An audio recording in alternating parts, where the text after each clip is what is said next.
Another day, another basketball stories na naman ang pagkikwentuhan natin. At ngayon nga yung balitang bagong player na makukuha ng Los Angeles Lakers. At ang balitang kailangan pa rin nga daw ng Golden State Warriors ng bagong center. Kagaya nga ng naibalita ko sa inyo, isa nga ang Los Angeles Lakers sa mga kupunan na inaasahan na magiging busy sa trade market ngayong season. Dahil gusto nga nila ng kanilang front office na makakuha ng at least isang bagong 3-and-D player na makakatulong kina Luka Doncic at LeBron James at magpapasolido pang lalo sa kanilang lineup bago mag-umpisa ang kanilang mga huling game sa regular season at playoffs.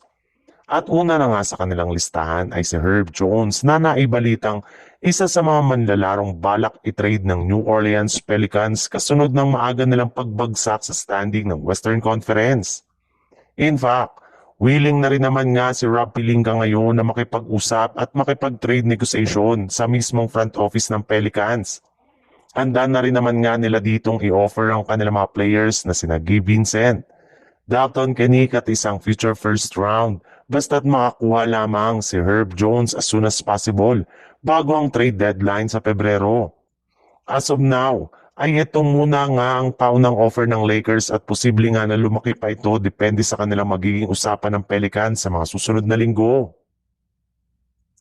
Sa ibang balita naman, matapos nga ang ilang araw na paghihintay ay sa wakas, naputol na nga ng Golden State Warriors ang kanilang losing streak matapos nila na maipanalo ang kanilang rematch ngayong araw laban sa Phoenix Suns sa score na 119-116 sa pangunguna ni na Stephen Curry na nagtala ng 28 points, 10 rebounds at 6 assists at si Jimmy Butler na nagtala ng 25 points. Hindi nga kagaya ng mga nagdaan nilang laban ay hindi na nga sila lumamya pa pagdating sa crucial minutes ng kanilang laban. Pero sa kabilangan niya ay may ilang mga malalaking problema pa rin nga ang Warriors ngayon katulad na lang ng walang sawang paggamit ni Coach Steve Kerr ng kanilang small ball lineup sa umpisa ng kanilang game. May isang pagkakataon nga sa kanilang laro na gumamit ang Warriors ng sabay-sabay ng 4 na guard sa loob ng court kung saan si Draymond Green lang ang merong height na 6'6" and nagsisilbing center nila sa ilalim ng basket. Eto na rin naman nga ang mismong rason bakit sila maagang natambakan sa umpisa ng first quarter.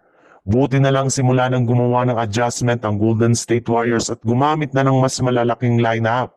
Ay dyan na nga sila humabol, lumamang at eventually nanalo sa kanilang laro laban sa Phoenix Suns.